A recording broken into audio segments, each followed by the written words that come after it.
Мнозинството испратило допис до службен вестник за да биде одлуката за избор на Талат Џафери официализирана.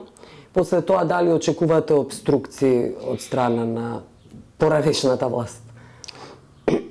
Па ја не знам што испратило мнозинството, мислам оти треба да биде во службен вестник објавена одлуката за тоа дека е избран председател на собранието и таа одлука што е усвоена на седницата од 27 април треба да ја испрати генералниот секретар. Да. И верувам оти така е постапено. Ако не е така постапено, ќе се регулира, ќе се уреди. Да, подписници се Ферит Мухич и Горан Мисовски како председавач. Тие се подписници на записникот, да се направи записник за седницата, како течело и така натаму се, и како основа за оваа одлука што е донесена. Така да тие биле председавачи, за кои ги избрало собранието. И печат секако дека има и од собранието. Да. Добро, очекувате ли понатамошни обструкции во овој правец?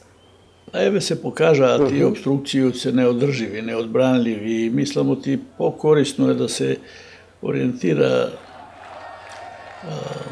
активноста и на сегашната новопечена опозиција да дава предлози за некои работи што ќе ги предлага владата, конструктивни предлози, ако се подобри, тогаш владата, мнозинството треба да има расположение да ги прифаќа.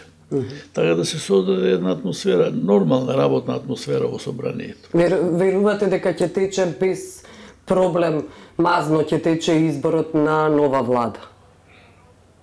Па не гледам причина веќе да нема. Зошто? Кои се причините сега да не тече нормално?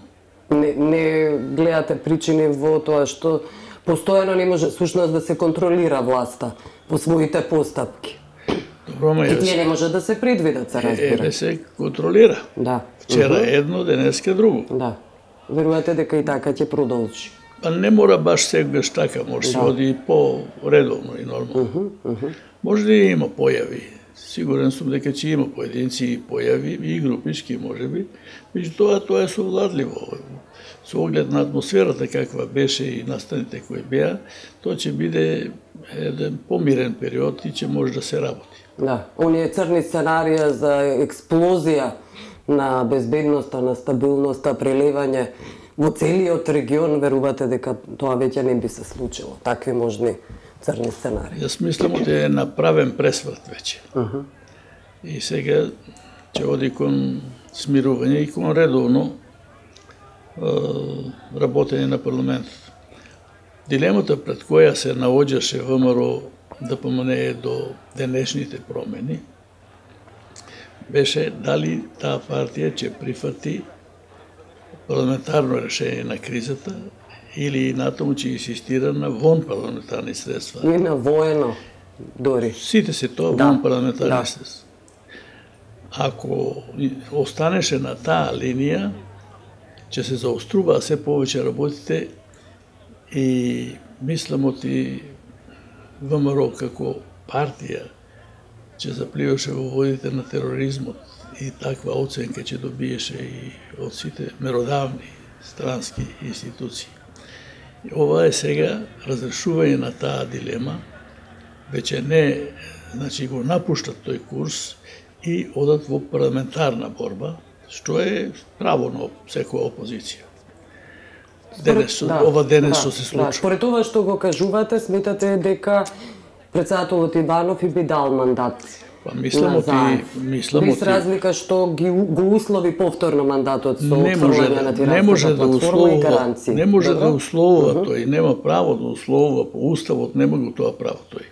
Но постојано тоа го правиш. Да, меѓутоа ако случајно условува и понатаму и не го даде мандатот, тогаш се разбира, тој треба да биде обвинет за неизвршување на должноста, каде директивно му е кажано, стои во членот 90, дека председателот го дава мандатот на представник на партија или партии, што имат мнозинство во собранието. Тоа веќе не е политичко прашање, туку е кривично-правно прашање, а влада сигурно ќе се избере од страна на мнозинството. Може и да се избегне и председателот, односно да биде иземен. Не, него да се... Доколку не го даде мандатот, тогаш парламентарното мнозинство... Донесе декларација дека парламентот заклучува дека председателот на државата не си ги врши своите уставни обврски. И тогаш може да донесат и одлука да се избери и влада. И потоа би стечало се без проблем. Тоа се вашите предвидувања? Моите оценки се тоа, тие се можностите. Само јас не верувам дека господин Иванов натаму ќе се инати и дека ќе прави проблем. Над нив висат голем број на обвиненија и меѓународната заедница неколку пати посочи дека треба да постои одговорност. Верувате дека и Иванов и сите останати официјални лица, вклучувајќи го се разбира и Груевски, дека ќе одговараат за своите постапки? Па мислам оти, ако се политички гревовите, ќе си одговарат политички на избори, во власта, дали е или не и така натаму. Но ги надминува политичките. Но таму ќе се надминат и политичките повреди на вообичаниот морал, каде што навлегуваат во криминални действија, тоа верувам и сегде ќе биде санкционирано и не смее да се одржи принципот на неказнивост. Тоа мора да се совлада тој принцип, да секој однапред знае дека долга е раката на правдата и никој не може да избегне правда ако навлегол во действија против законите, против уставот на државата. Долга е раката на правдата, наспроти она долга е раката на ВМРО-ДПМН. Не верувате ли дека ќе има реформски решенија и таму? Сега треба да се дознае дека раката на правдата е многу подолга од раката на било која партија.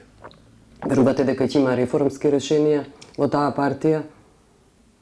Јас мислам, воопшто ќе дојде до посредување на внатрешните односи во правеца на демократизација кај сите партии. И тоа треба се очекува. Да не ни се повторат овие состојби кои ги доживеавме сега. Добро, благодарам.